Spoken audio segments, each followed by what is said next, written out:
Gentlemen, please welcome OECD Secretary General Gouria.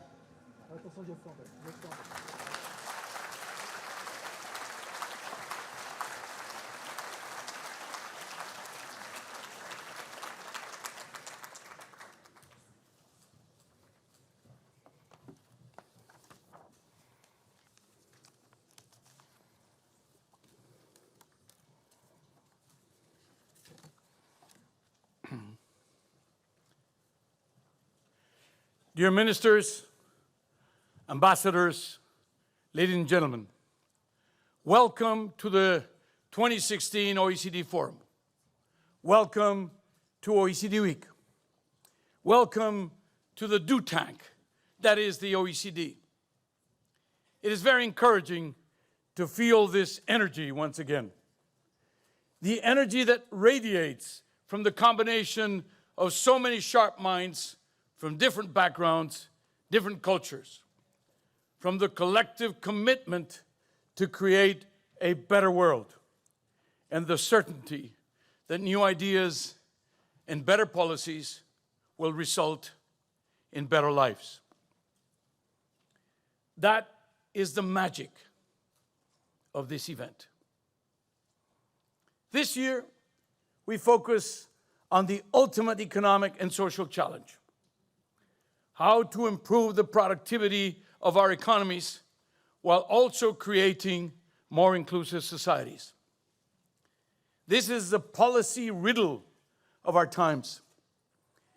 If we address this challenge successfully, our countries will embark on a new growth trajectory in which efficiency, competitiveness, and productivity are powered by inclusion and equal access to opportunities. The timing is critical. 8 years have passed since the outbreak of the crisis, and we're still facing its terrible legacy. Growth in advanced economies remains weak, while key emerging economies continue to slow down or are even facing recession.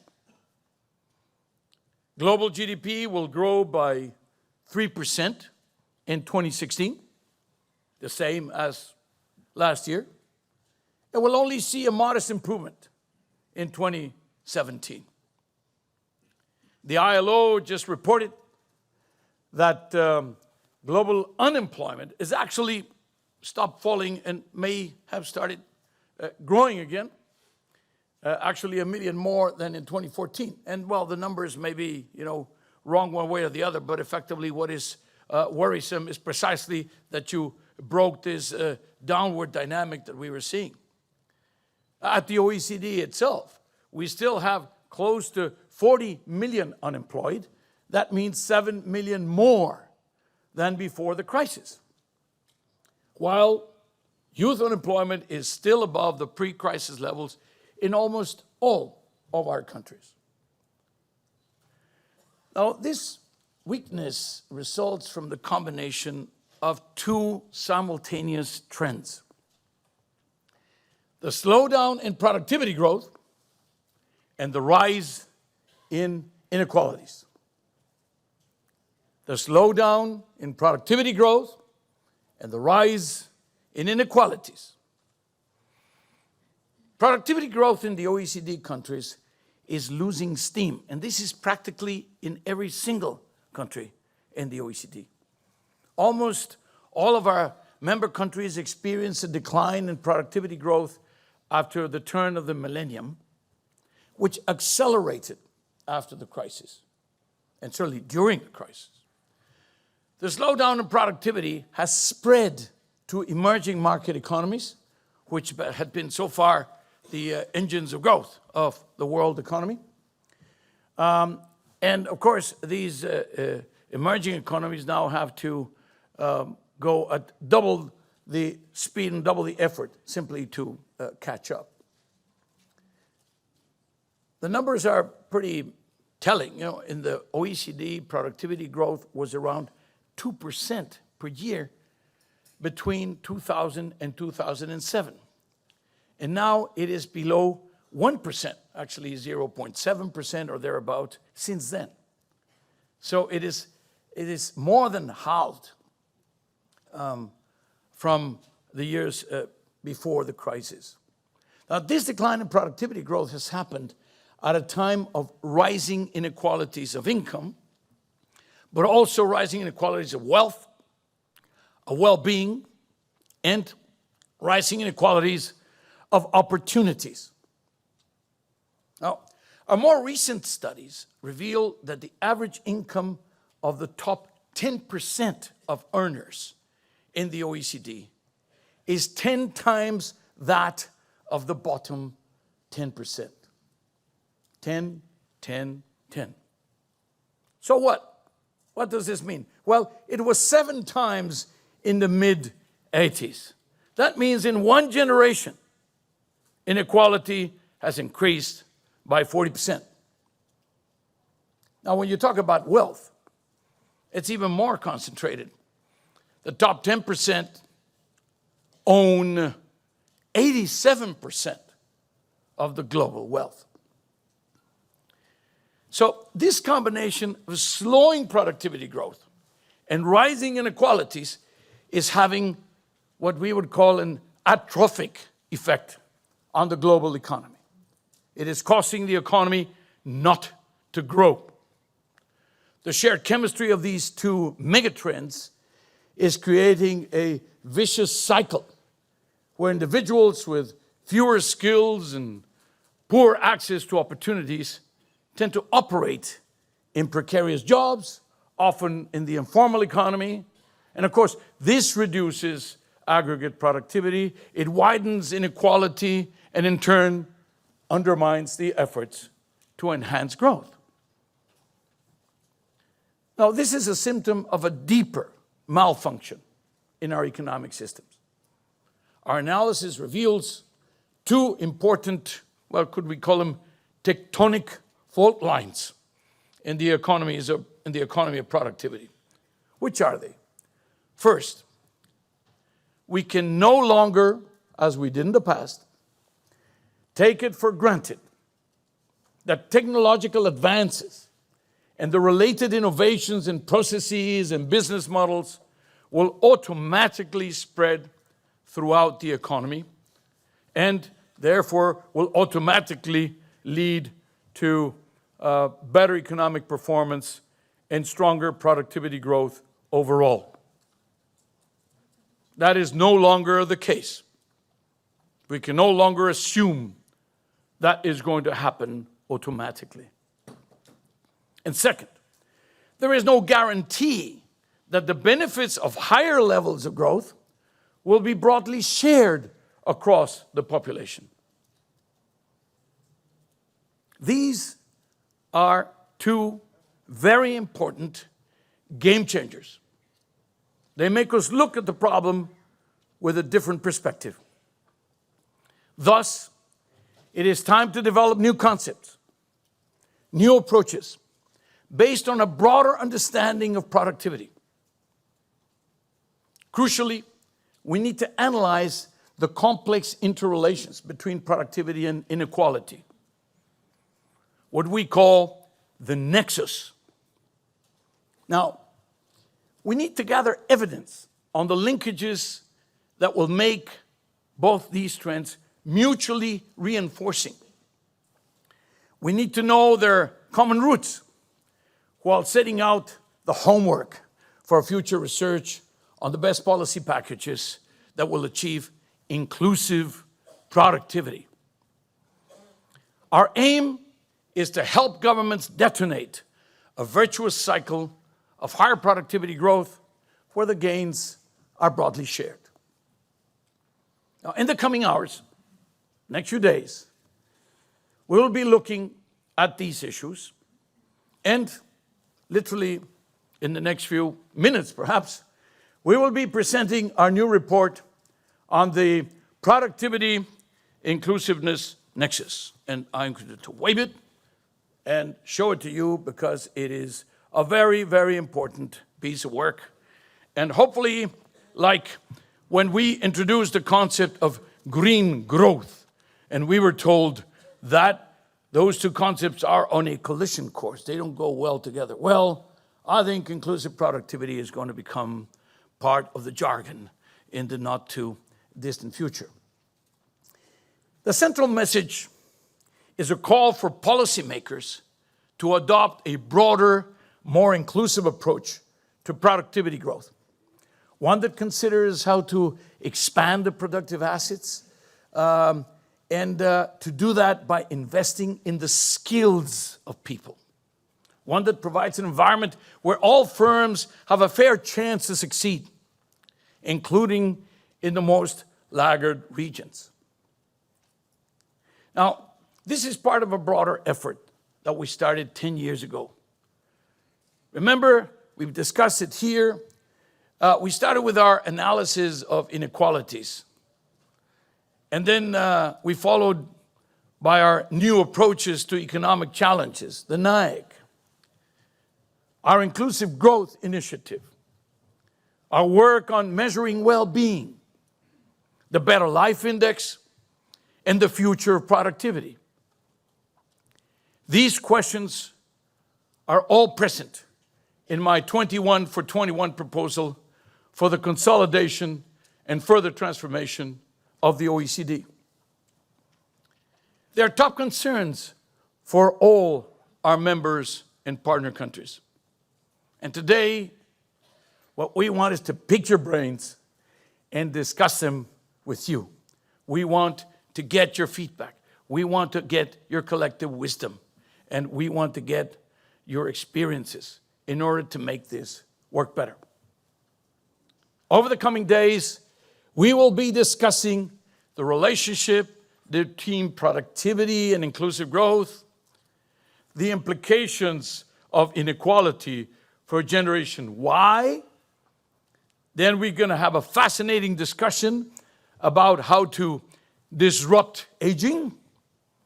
We hope we can really get to that, by the way.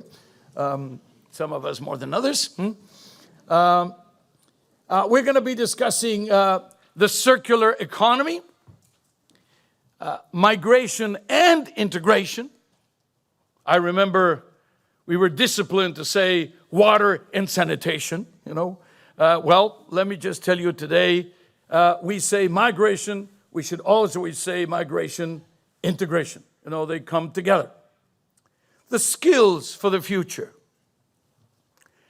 And how about women and the disciplines of science, technology, engineering, and mathematics? We just came back from the summit of the G7 in Japan. And one of the issues on which we, the OECD, were asked to intervene in front of all the leaders was precisely in the question of gender balance, but more importantly, in terms of the question of opportunities for women, and very specifically of STEM, of the question of how do we get more women to choose the science, technology, engineering, and mathematics-related careers. Because today, in the OECD, I'm sorry to say, 76% of those who graduate from these disciplines are men. But also, we got to look at the implications of innovation and the implications of the digital economy on jobs, inclusion, their potential to help address global challenges. Digitalization, technology, computers are seen as either the most powerful allies for development, education, health, and progress. But they're also seen by many as a threat, in particular because of their capacity to displace jobs, and specifically those who may have lower skills and therefore may be threatened, literally threatened, in their stability in their jobs by the development of technology. And we can't stop the progress of technology. We actually should encourage it. And therefore the question is how to, again, balance the two to make the best out of it. All of this will be enriched with the vitamins of idea factories. And we will have meet the author sessions We will have talk shops where the people who believe that their ideas should be heard can express them, and they can have open discussions. All of this is going to be happening. All of these auditoriums are going to be full of people who are going to be discussing sometimes 3, 4, 5 different subjects at the same time. All of it is going to come back in the form of inputs to the ministerial meeting that will start tomorrow afternoon and the day after under the chairmanship of Chile. Ambassador Serrano, thank you very much for your leadership. And thank you also for having brought half of the cabinet of Chile to the events in here. There's going to be either an increase or either a paralysis in Chile or an increase in productivity, but we have to see which way it goes. I have to say again, thank you very much to you and to the vice chairs in the Bureau. Now, we will be presenting tomorrow in the transition between the forum and the beginning of the ministerial meeting. We will present our economic outlook. The chief economist, Kathy Mann, is going to present our economic outlook. And we'll ask for our ministers' views also on how best to enhance productivity, trade, investment, as well as to give us their views on putting together a universal agenda for inclusive and sustainable development.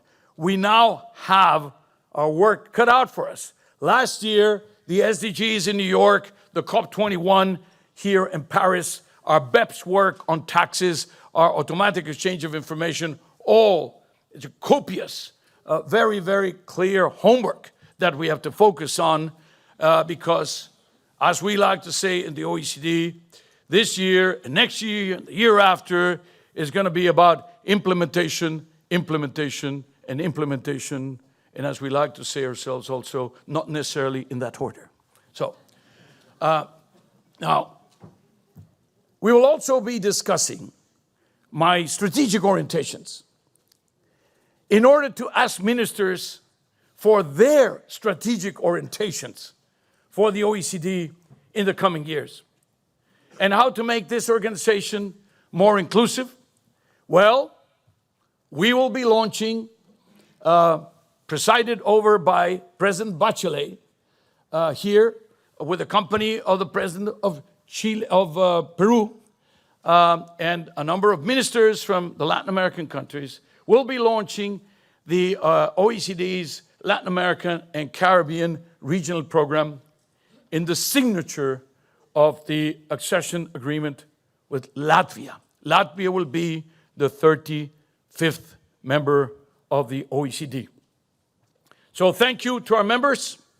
Thank you to our ambassadors, our staff, our friends gathered here today. Your support, your enthusiasm, your collective wisdom, and, I have to say your guidance is the wind beneath our wings. Dear friends, ministers, ambassadors, let me, however, share a secret with you. And please don't tell anybody. Keep it to yourselves. We have already decoded the genome of the nexus. And we are already hard at work at it. It's happening as we speak.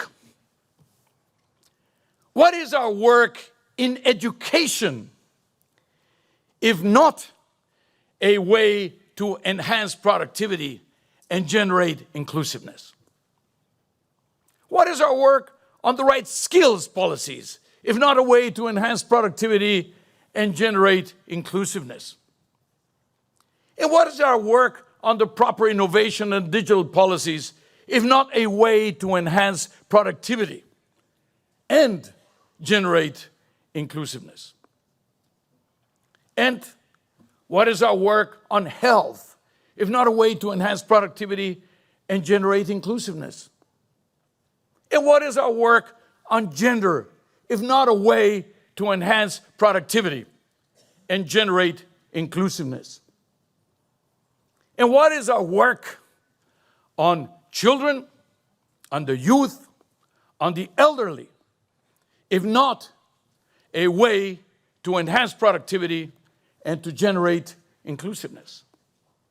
And what is our work on migration and integration, if not a way to enhance productivity and generate inclusiveness? What is our work on competition, if not a very obvious way of enhancing productivity and generating inclusiveness? And what is our work on taxes, if not a way to enhance productivity and generate inclusiveness? And what is our work on anti-corruption, if not a way to enhance productivity and generate inclusiveness? And what is our work on development, if not a way to enhance productivity and generate inclusiveness? Now, what about smart regulations? Don't they enhance productivity and generate inclusiveness? And what about the systems of justice that are crucial for the economy to work better and to enhance productivity and generate inclusiveness? I could go on, but I think you get my point. This nexus, the nexus between productivity and inclusiveness, it's not the Holy Grail. It's not rocket science. It's not Mount Everest. It's 10% inspiration and 90% perspiration. It takes a vision. It takes an ambition. It takes a profound sense of mission. But we know how to get there. But it also takes a deep commitment to achieve it. Dear friends, at the OECD, every day we're chipping away at it. Every day we get a little closer.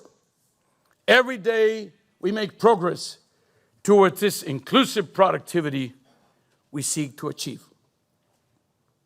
Help us get there. Support our work. Spread our ideas. Spread our research. Disseminate the best practices. Adopt our standards. You are the nexus. We are the nexus.